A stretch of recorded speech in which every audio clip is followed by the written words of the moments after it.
Well, hey, welcome back to Knuckleheads University. I'm Sabrina. And remember, one of the verses that I would always bring to the girls in the jail was the Jabez prayer.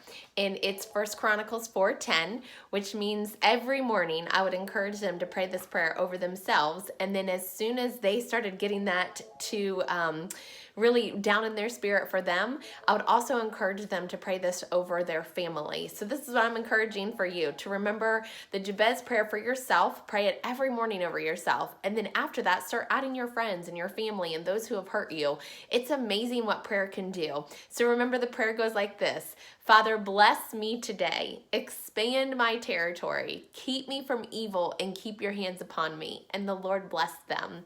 Bless Jabez, actually, will bless you. So anyway, you can pray that for yourself.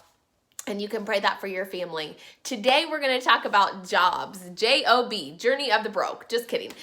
Jobs are something that are supposed to be helpful for you. They're supposed to increase your territory because of the financial gain that you receive from that, correct? The other thing we're going to talk about today are hobbies. Now, hobbies sometimes can be really expensive, and so we want to know the difference between a job and a hobby. And so when I would talk to the girls in jail, we would go around the room and I would say, tell me what you're good at. What are you good at? And we would talk about what they are, what their passion was or what they're good at, and not a sports like physical thing, but as far as, do you like to clean? Do you like to decorate things? Do you like to refurbish things? Maybe you like to cook. Like, we would just really, I would really talk to them about, get their brain thinking, what do they like to do and what are they good at? And so they would give me all different sorts of things. And then we would talk a little bit about what they were doing prior to coming to jail. And what I find so interesting, typically about the women that were in jail, was most of the time they were always selling something. And we would laugh and we would joke. Now listen, I want to first say that I know many of you probably don't really know me. My heart is really to not make light of addiction.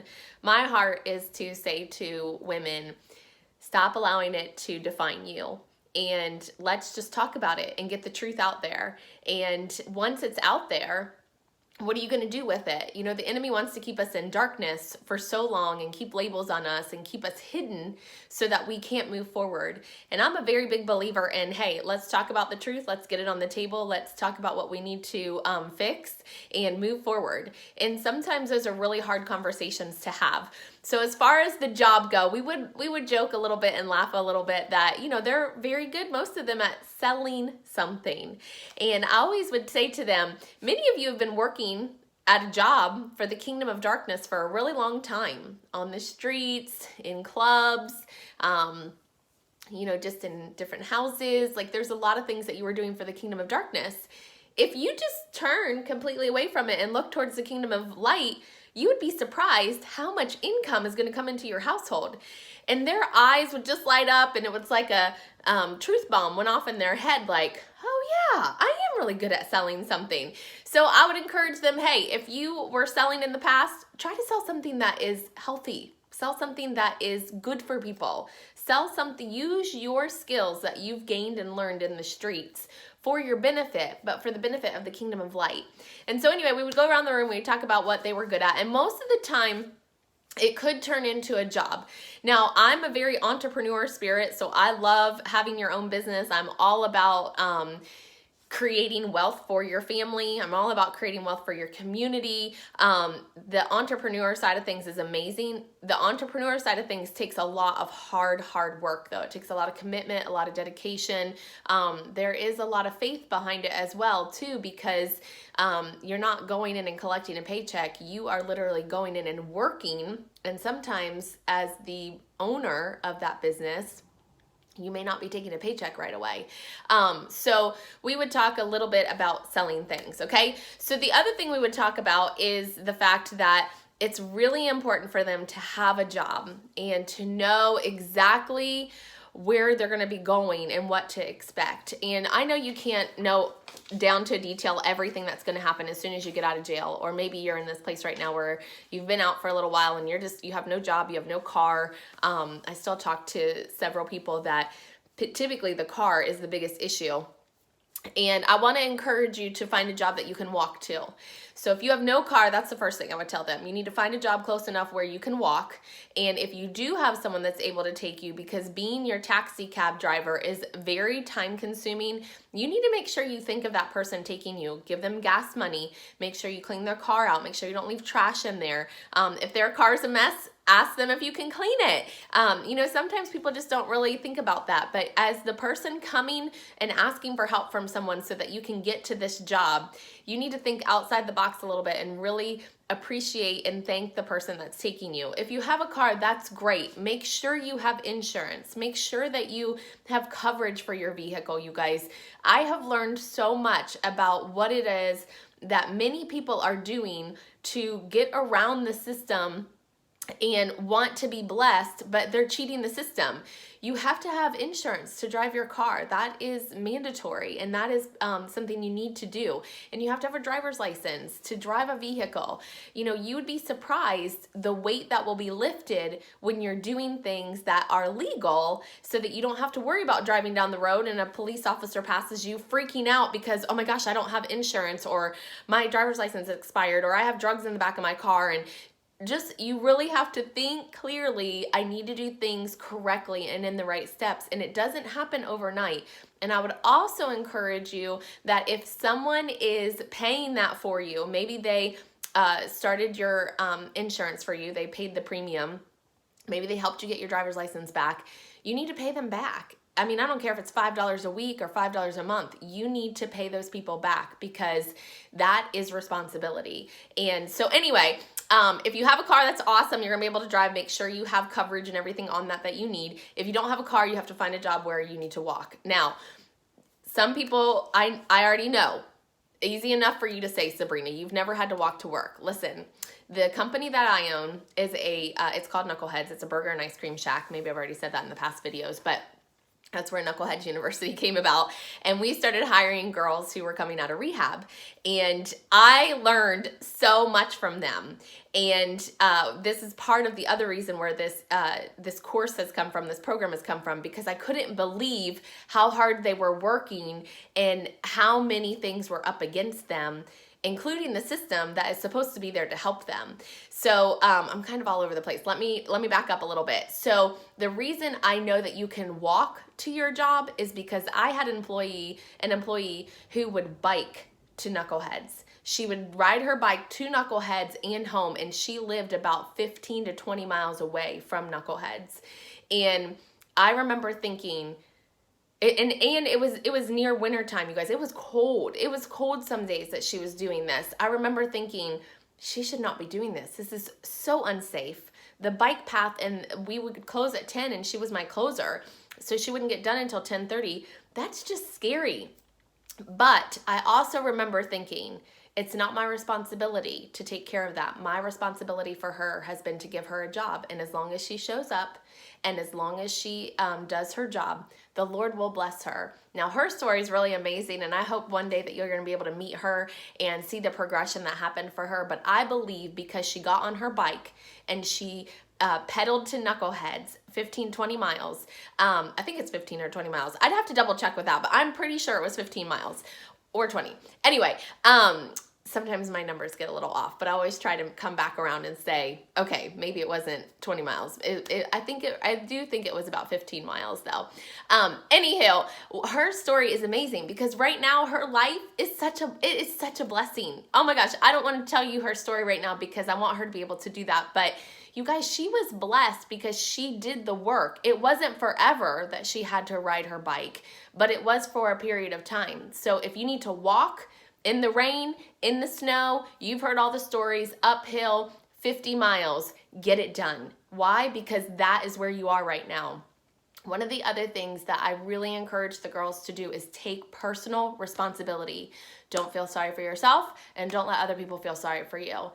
You were in a place in jail for a reason, maybe going back to jail, maybe trying to stay out of that for a reason. You have work to do. It's no different than any other person out here who has made a mistake and had an error in their life, and they have to work back to gain trust and to work back and gain what it is that they have lost. It can be done, but sometimes you're dipping from a well of people that are telling you you can't get it done. You can get it done. I've seen it happen for women, I'm sure for men as well. And I'm continuing to see that, and I'm continuing to spread the positivity of you can do this. You can find a job. You can get to the job even if you don't have a car. Okay, so make sure you have a job. Now, when you're coming out of jail, or maybe you're out of jail right now, obviously if you're watching this, you're probably out of jail. If you don't have a job, you got to find one. You guys, again, we would talk about this. If you go to put your application in at 10 places and 10 people tell you no, I would say to them, what do you do? Well, I'm asking you, what do you do? And your answer should be, you go to number 11. You don't quit. You don't, in your mind, you don't rehearse, I'm never going to get a job. You say, hey, I'm going to go to number 11. I'm so thankful that there's another opportunity out there for me somewhere. And be thankful that those 10 said no, because you have no idea what God is saving you from. He may be saving you from a boss that you're not going to get along with.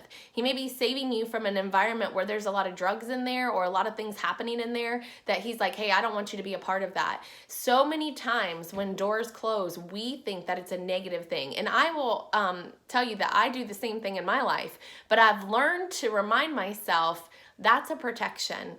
I don't know why it's a protection, but I'm going to believe it's a protection. And I refuse to give the enemy any more of my time of thinking that every time something closes or a deal doesn't go through, that it's because there's something wrong with me. There's nothing wrong with you, you guys. The perfect job out there for you, the stepping stone job is out there for you. And I really believe in the fact that there are businesses out there that are hiring men and women who have gone through rehab or who are going through rehab that will work with you and work with your schedule. I know many of you guys coming out of jail have so many appointments. Your calendar sometimes is more full than mine with things that you're not getting paid for. Honestly, I think that some of the things on there are just ludicrous. I don't think it helps you in your journey whatsoever. That's my personal opinion because of what I've seen, but you have to do it. You have to go. But here's the other thing that I also would tell the girls, that some of these meetings that you guys are required to go to, I want you to ask for exceptions. Start getting used to the word, can I have an exception for that? Hey, you know, going to AA or NA is not really working for me. I've gone several times, and what I have found is, and I'm going to give you an example of a gal. This is her story. What she found was at AA and NA, there was just a lot of activity happening that was not very good for her. And I'm not saying that is in every meeting. And so I don't want to get a bunch of, comments or emails that AA and NA is a great program. I'm not saying it's not. I'm just saying from the experience from this young woman and many stories that I have heard, there's a lot of activity happening in AA and NA that is not helpful for your sobriety. And it is okay for you to look at your probation officer or your counselor or whoever is in your space telling you that you need to go to these meetings and say, may I have an exception? Now, I'm not saying that they're going to say yes to that, because you will have to face things along the way that you're just going to have to say, I'm not going to be a part of that. But I am saying, ask for that exception and tell them what's going on, you guys. Tell them what's going on. In our video when we talked about getting physical, like getting out and working out and doing something, we talked about not smoking. You guys, there's going to be tons of smoking happening in NA and AA. Why am I bringing that up? Because I know right now, for the most part, when you're coming out of jail, you have quit cold turkey, right? So when you're going to these environments where there's going to be a lot of smoking happening, you need to get your brain together and you need to say, I'm not going to hang out with this. I'm not going to stay 5 or 10 minutes after and have a smoke. It's expensive, you guys, number one.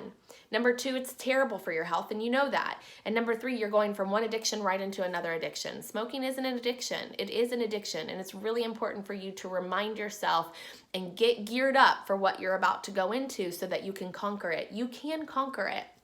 Okay, so you're going to ask for exceptions. Why? Because some of the meetings that you're going to may not fit with your work schedule, but you can also be honest with your employer and tell them, hey, I've got these things scheduled. Will you work around my schedule? Tell them right away, up front. That way, if they can work around it, they're going to say, yes, I will absolutely do that for you. And you've already been honest with them, and now it's on them to work with you. If you wait, you get the job, and then say, oh, by the way, I'm a recovering addict right now, and I have a lot of things that I have to go to, that may not work well for them. Not because they don't want to give you the opportunity, but it just may not work well for their business. So be upfront and be honest, okay? So in my environment in Knuckleheads, when we have rehab girls that are coming through, I already know this ahead of time. I know to talk to them about their schedule. Why? Because I was choosing to work with, I've learned a lot, but I was choosing to work with a few people that are coming out of rehab. And so I know they have a lot of meetings and things that they have to go to.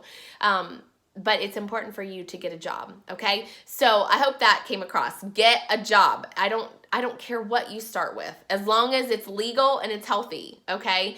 Do something. There are plenty of things out there. Now, the job you get should be a stepping stone on your journey to get you where you really want to be. Maybe you want to have your own cleaning business, but you don't have any clients right now. So get a job, save the money to make cards, to get your social media together, to get your clientele built up, to gain trust. A lot of you have lost trust with a lot, not just yourself, but a lot of people in your community. And you've got to gain that back, okay? It's really important. And I don't care if you have been around this mountain 4, 5, 6 times, you guys. Yes, some people are going to come and go, and I am a prime example of there are some things that I've been through 5 and 6 times with someone, and it gets a little frustrating. And if that's where you are, you cannot take responsibility for someone else's actions. You can only take personal responsibility and say, I'm going to do this time. I'm going to make a step in the next direction, and I'm going to take one day at a time, okay? It's not about being perfect. It's about progress. It is so much about progress, so remember that. Okay, so jobs. Have a plan with your job, okay? Make that stepping stone. Have a plan to work there for 1 or 2 or 3 years. You know, my girls at Knuckleheads, they only get 4 years there. Why 4 years? Because it's not a lifetime job for you. It's a job that is supposed to be for you to have a stepping stone. Now, no one's really worked there for 4 years, so that has not even come to completion yet. But in my mind, when you come in, you should be getting a checking account, getting a savings account, making sure that you're getting your child support set up. I want to talk about child support real quickly. We're going to wrap this up. If you have children and you are not paying child support, that should be the number one thing that you get done immediately. It is. I don't care how far behind you are in child support. I don't care if going in makes you go back to jail for child support. You need to get that figured out. It is vital for the person that is taking care of your children and for your children to have your support in that way. I don't care if it's $10 a month that goes to them. You've got to get it figured out. Now, I have a gal that I was working with, and she was thousands of dollars in behind for child support, thousands. And when she finally told me this, I just said to her, hey, it is like a credit card bill, okay? Now, I'm not comparing children to credit card bills. That's not what I'm saying. What I'm saying is that sometimes in our mind, we think of a label, and being behind with something, being behind with child support is so awful. Yeah, it's pretty awful. It's pretty awful to be in debt. It's pretty awful to be in debt to your children. But until you make a step moving forward in a positive direction by starting to pay back your child support, you're always going to be in an area where it's negative and where you feel sorry for yourself and where you make excuses for yourself and where people are just in this angry situation. So take personal responsibility and move forward with getting your child support set up and start paying for your children. And you will start to see that debt come down. You will start to see that you're getting that paid off, you guys. Yes, it takes work. You're not going to go and put thousands of dollars on your child support bill tomorrow. It doesn't work that way. The person that you owe the child support to may give you a hard time. Who cares? You're making a step in the right direction. But you first have to have a job, not a hobby. You have to have a job. So find a job. Doesn't matter if you have to walk to it, bike to it, drive to it. Find a job. Start making a list of how much you owe people, okay? Not right away. We're going to talk about finances later, but you've got to make sure at first you're taking care of your child support. I want to leave you with this verse. The Bible says that if you don't work, you don't eat. It's not the government's responsibility to feed you. It's not your mama's responsibility to feed you. It's not my responsibility. It's not your community's responsibility. It's your responsibility to feed yourself. If you don't work, you don't eat. So make this really high on your priority to get a job and stay in your job and do what your employer asks you to do, you guys. If there's abuse happening, that's a different story. But there are going to be people that you don't like that you work with. maybe you have a conflict with your boss. I don't really know, but nothing is easy, but it's worth fighting for you to get on the other side of this crazy, crazy life of addiction. I hope you guys know how much God loves you. I'm so excited for our upcoming talks. This one, get a job. Have a great day.